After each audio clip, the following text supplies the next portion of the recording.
Hash, SCP-1145 Object Class, Euclid Special Containment Procedures. SCP-1145 is to be contained in a 2mx2mx2m borosilicate glass enclosure, at least 15 centimeters thick. This enclosure is to be placed in a containment chamber at least 50 x 50 x 29 m and monitored for any persons coming within 5 m of the chamber. Within this chamber, 10 m outside of the object's enclosure, should be 2 standard human containment cells with basic necessities, labeled Containment Chamber 1145, 2 and 1145, 3 respectively. 1 Class D personnel must occupy each cell at all times for the eventuality that SCP-1145 will enter its active state. The borosilicate enclosure is to be filled with water at all times. The water is to be changed on biannual basis. Use of Class D personnel has been approved by 056 to carry out refill procedures in order to minimize researcher risk. Under no circumstances are research personnel permitted to enter SCP-1145's containment chamber without NBC gear. Should exposure occur, subjects are to be immediately decontaminated and transferred to another site. 8 xenon short-arc lamps outside of the enclosure are to be operated during the biannual refill of the borosilicate enclosure. These lamps are to be replaced once yearly. At no time should the object be illuminated by under 20 lumens, unless for approved testing. Following Incident 1145, 4, see Experiment Log 1145, no personnel above Class D are permitted to be within 15 meters of the object.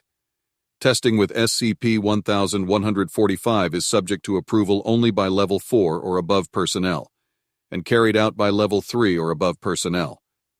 All experimentation and testing of SCP-1145 cancelled under Order of 056.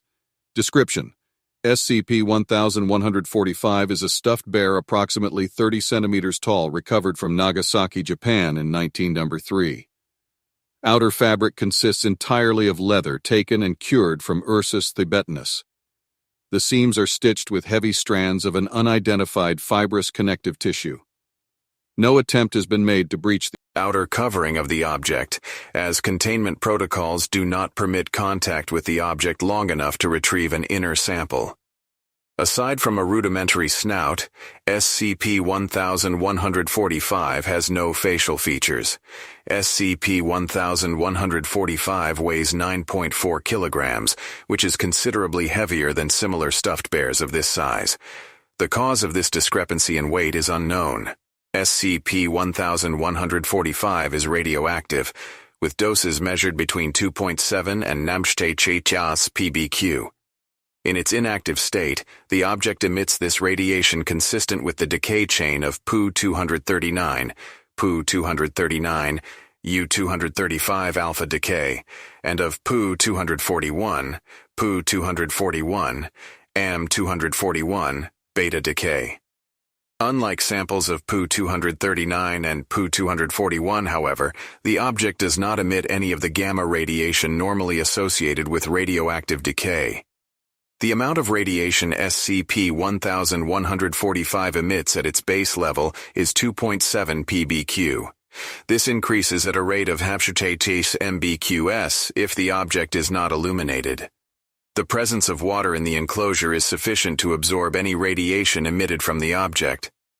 Due to the effects of Cherenkov radiation, the water also has a side effect of providing sufficient illumination to prevent SCP-1145 from transitioning states. When left unilluminated for a period exceeding 3 seconds, the object will enter its active state. When in this state, the object emits gamma radiation. SCP-1145 will begin moving in the direction of the nearest human being. Its method of locomotion is unknown. However, testing has shown the object moves at a speed of approximately 45 meters per second. When in this state, the object is capable of passing through any substance, highly irradiating any surface it passes through, but causing no visible structural damage. Immediately upon coming to rest within 1 m of its target, SCP-1145 will begin to increase its emissions at a rate of 9.8 pbq every 30 seconds. The emissions will continue to increase until the object has been picked up by its target. Once picked up by its target, the emissions will return to base levels as long as the subject maintains unshielded skin contact with it. Upon expiration of its target, SCP-1145 will revert to its inactive state. Should the subject expire while the object is unilluminated, SCP-1145 will immediately resume its active state.